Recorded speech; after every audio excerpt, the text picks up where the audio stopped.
Hello बच्चों, प्रश्न दिया गया है। प्रश्न को पढ़ लेते हैं।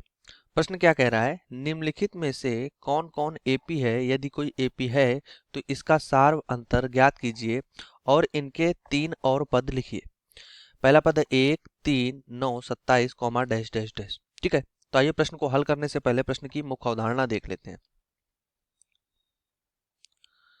इस प्रश्न संबंधित जो इसकी मुख्य अवधारणा बनती है, अगर हम उसकी बात करें, अगर हम मान लें कि ए बी सी कोई 3 संख्याएं हैं जो एपी में है,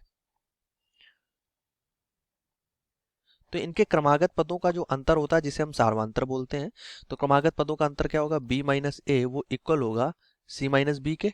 यहीं से हम लिखते हैं two b equal to a plus c. ठीक, ये हमारे पास होता है, प्रतिबंध निकल के आता है जब कोई 3 संख्याएं समांतर श्रेणी में। अब दिए गए प्रश्नानुसार अगर चलें तो दिया गया है 1, 3, 9, 27, कॉमा डैश डैश डैश।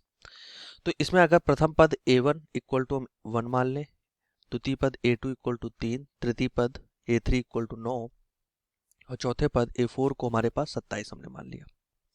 ठीक है, तो अगर क्रमागत पदों के अंतर की बात करें, मतलब कि A2 माइनस A1 जो होगा वो इक्वल होगा A3 माइनस A2 के, और A3 माइनस A2 अगर देखें तो ये इक्वल होगा A4 माइनस A3 के। तो यहाँ से हो जाएगा 3 माइनस 1 इक्वल टू होना चाहिए किसके? 9 माइनस 3 के। इक्वल टू होना चाहिए 27 माइनस 9 के।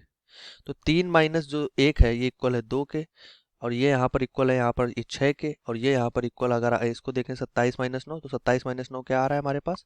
27 माइनस 9 जो होगा वो हमारे पास 18 हो जाएगा। तो ये देख रहे हैं कि ये आपस में बराबर नहीं है।